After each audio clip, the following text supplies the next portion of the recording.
Hey, it's the Tarot Counselor, and I'm doing the reading for the winner of the Instagram contest we had. And the winner was Katie, and her question is there a huge spiritual shift happening now? And what are my spirit guides trying to tell me? So, the way I'll try to do this, since I do a full reading, is actually I try to tip the camera down so you can kind of see the cards in front of me if you're interested in tarot readings. Um, then you should like and subscribe to this channel, turn on your notifications, and then if you have any situations or concerns you want to work through, you can look in the description below to see how you can work with me if you would like to get a reading done for yourself. But let's get going. So let me tilt this down so you can kind of see the cards.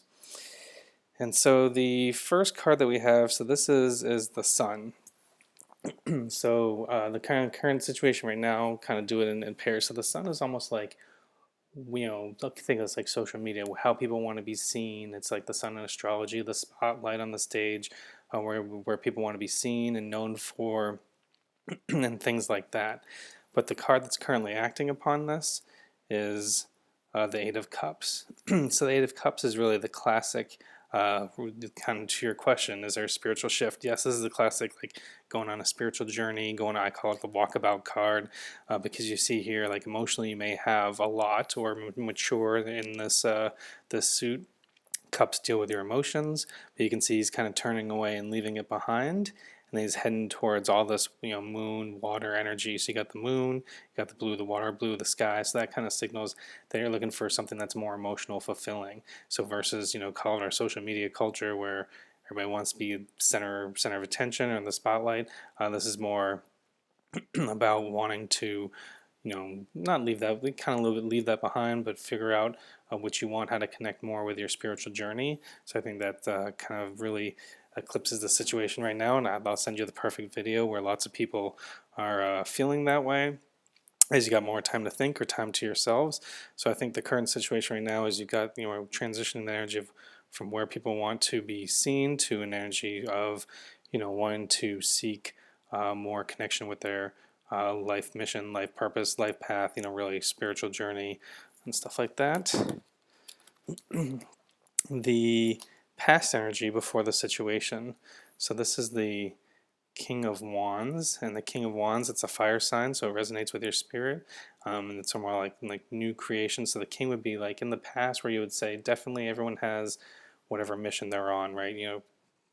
Hedonic treadmill, whatever you're trying to climb, status, business, career, money, whatever it is. We all kind of know the game that we were all playing. And this kind of acknowledges that anyone would have been able to fully understand kind of what they were doing on that kind of business or career, work plan, kind of things. And the King is such a mature energy of the court cards that they not only know what it is, but they can tell people what it is. So everyone previously or had a pretty good idea of where I'm going, what I want to do before kind of coming into this. And now you're kind of getting all of that's getting kind of tossed in the air or called into question, because now you're feeling this energy of, well, is that really the path of what I wanted to do and what I felt like I thought was the right direction for me, to now this kind of looking for some more spiritual kind of connection or longing for a spiritual connection. So that's why the next card, which is the next future energy from this, so this is another major arcana cards. There's a few here. They always deal with your spirit guides or guardian angels. So this one is the High Priestess, and again, the High Priestess, you can see lots of moon type energies here, and blue behind her in the background, crescent moon here and all that kind of stuff. So the main message from the High Priestess is really to trust your intuition. So you go from a state of in the past where you may have, I know exactly what I'm doing, I know what status I'm trying to reach or I'm trying to climb or what I want to do in the world, to now, if you go through this and you really start to go on a spiritual walkabout or spiritual journey trying to connect more, then the way you need to do that is to really, instead of doing kingly things and putting things into action, you need to take a pause, do some inner work, and then really get in touch with yourself emotionally to see what resonates with you, and then really trust your gut intuition as to what it might be that'll help lead you in the right direction in the future. Now, the next card, so this would be the outward energy of the situation. So this is the Seven of Cups, and I think it's obviously, as we have this kind of pause or disruption in people's time right now. We have many different choices how we can spend our time. But some of them could be very productive, some of them could be very non-productive. You could just sit and watch Netflix all day, or you could start new hobbies, start new businesses, whatever you want to do. So with the 7 is saying, a 7 in numerology is not as also a introspective, reflective, trying to seek inner wisdom type. So that's not a number to immediately take or jump into action, but it's when to pause and reflect. So you can see here you have many choices, many cups you can choose, but not all of them are good. Some are good choices, some are bad choices, and the clouds in the tarot represent that not all the information is available to you. Some of it is still hidden.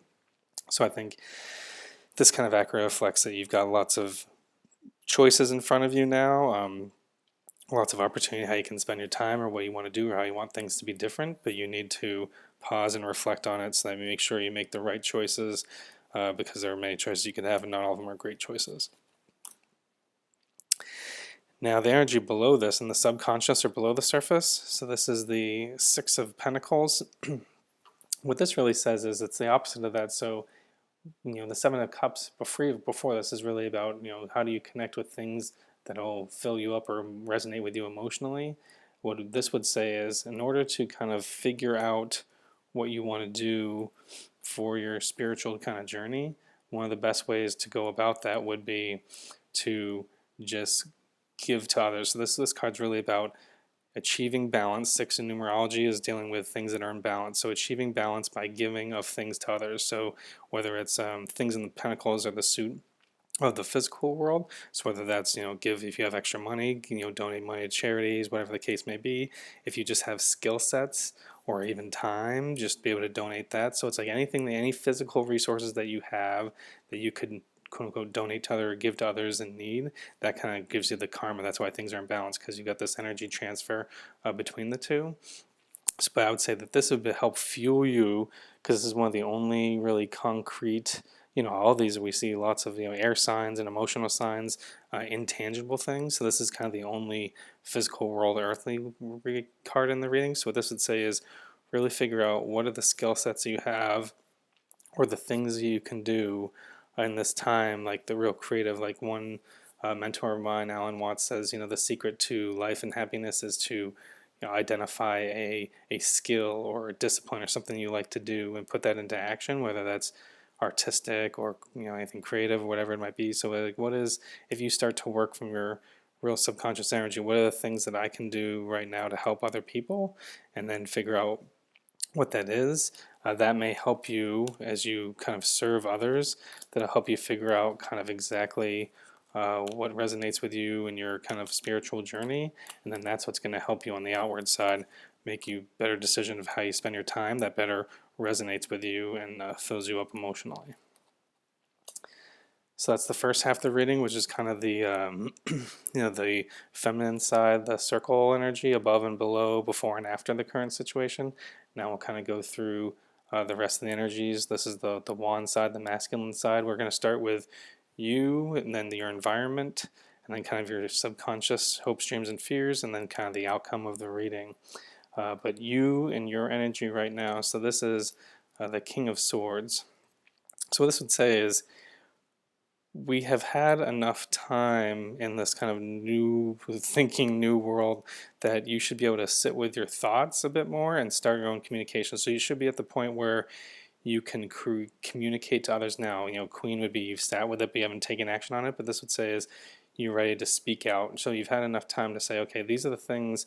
Some people are having conversations. When things open up, what's the first thing I'm going to do that I really miss, that I didn't really realize how much I valued it? And other people would say, other times would be like, here are the things that I actually didn't need and I don't want to go back to normal with. So my new normal is going to be like removing these things from my life. You should start to form that from your thoughts. That swords are an air sign. You should start to have that in your mind. What are either the tough conversation you need to have, or the things you need to speak into action to get that intention out there of how you want things to be different, so that you can actually put it into action when you can. Interestingly, I'll put this aside. What's also, so the next card is kind of in your environment around you. So that's either your friends, your family, your physical environment, your home, your apartment, whatever it might be, just everything that's in you, the energy that brings to you. So this is the 5 of Cups. And this is the classic "Don't cry over spilled milk" card. So you can see he's, some cups have tipped over here and spilled out, and he's kind of focusing on those rather than the cups he still has. And you can see if you want to get to like having a place of safety in your home to get across the river is always like an emotional barrier in the tarot. When you see that, something that must be overcome, an emotional thing. But you can see if you focus on the cups over here that have spilled, you still have the barrier emotionally that's not going to get you to feeling safe and secure at home. Whereas if you focus on the ones here where it's what you still have, that's where you get to the bridge to get to the other side. So this kind of tells you, things that are all around us. It's obviously, don't cry over spilled milk, saying, yes, there are things that are different. Some people are going through lots of loss, whether that's, lots of unemployment, jobs, career, maybe losing someone they know, or being sick themselves, or having setbacks that way, or just emotional difficulties, adjusting to being at home and having the home life and not being able to get out. Everyone's got cabin fever. What this card suggests is as you get with your thoughts and your communications of how you want things to be different, also get in touch with your emotions. So 5 in numerology is all about change. So you need to change the way you feel about the situation to not focus on the loss, but focus on the opportunity. And that's what's going to move you forward and move you out of the situation and kind of help you overcome, this 5 energy where you're almost kind of stuck in kind of a, woe was me type of mentality. The next card here, so this is as you progress forward. These are hopes, dreams, or fears. Another kind of subconscious card that could pop up. And this is the 9 of Cups, and this is really the genie. So as it comes through and we kind of enter into this kind of new world, or if you go on your own spiritual journey of self-discovery and trust your own, if you go back to trusting your own intuition and your own gut feelings, what ends up coming from this is the genie really says, like, make your wish, right? So once you get clear on your intentions and your communication of what you want to, your thoughts and your communication of what you want to do or how you want things to be different, if you speak that out into intention, then the genie would be like, ask for whatever you want, and the universe has the power, the ability to bring it to you. That's kind of how the karma works, right? So you have to put your intentions and your wishes out into the universe, and then they'll bring it to you, whatever you want. May not be immediately, may not be exactly how you want it, but the universe works that way, so that it'll bring you kind of what you put out, or the karma of what you're putting out, the energy. That's why you need to focus on getting in touch with truly what resonates with you, and then also, not kind of get too attached to the loss. So then with this, then the end result of this one is it's actually the top card in the tarot, the best card in the deck. So this is the World. Some people use this as like the ultimate, like everything's awesome, this is how it's going to be. I actually view this a little bit differently. I view it like the 12th house in astrology, where this is more of once you do that work, right? So if you feel like you need to go on a spiritual journey, and then you get in touch with your own intuition and your gut, and you really figure out what you want to do, and you speak it to intention, speak it out as to what you want, and then you kind of ask the universe for it, right? Then the universe can bring it to you, and that's kind of like, here's the summation of all this. But what it really says, to the way I see the world is really about in the 12th house astrology, is like sacrifice. Like once you get in alignment with your true spiritual journey and what you want to do, like what are you willing to sacrifice of yourself in order to make the world a better place? And so, like, what is it? How are you going to spend your time, your money, and effort to really leave a legacy after you're gone? So, what are the things you want to change? And oftentimes, it's like, oh, this is something that was really hard for me, or I really struggled with when I was younger. So, if I could just help someone going through the same type of situation, or someone, just make it a little bit easier for them, or be the guide and give them some guidance that I wish I had for myself at that time. The world is really like, you really only get, one life to spend, and how you want to spend it. And it's really about this, like, it's not just about choosing what is your spiritual journey, your mission, your life purpose in this path, but it's also like, are you willing to make the sacrifices necessary in order to do that? When you think about, like, healthcare workers and doctors and stuff like that, if you look at them, that they are super helpful to other people. They help other people in needs, and even to the point of extending their lives. But there is a cost to that. The cost is looks like they age a little bit faster. just because they're constantly working, lots of constant stress, crazy hours. So that's, I always use that as an example of like, that is the sacrifice of their almost their own true health. Think about that. So the doctors are here to help you. They're almost like decreasing or draining their own personal health by sacrificing so much of their energy and so much of their time to help other people. And that's what they're willing to do. And that's how they're going to trade off to make the life a little bit better place and the world a better place by making that sacrifice. So hopefully that makes sense. As far as the messages from your spirit guides or guardian angels, there's definitely lots of them. So I think this is kind of the main set here. So if you're feeling the energy to go on a more spiritual journey, then just embrace it and kind of really dig into it. Really seek your own intuition, your inner wisdom. Trust your gut to really resonate emotionally with what you want. Speak it out in your intentions. Ask the world for it, and then there's one video I always listen to. It's called "Pick Your Darn Sacrifice," which is like, when you grow up, what do you really want to do? How are you going to change the world? And what are you going to really risk or sacrifice in order to make the change occur in the real world that you want to have happen?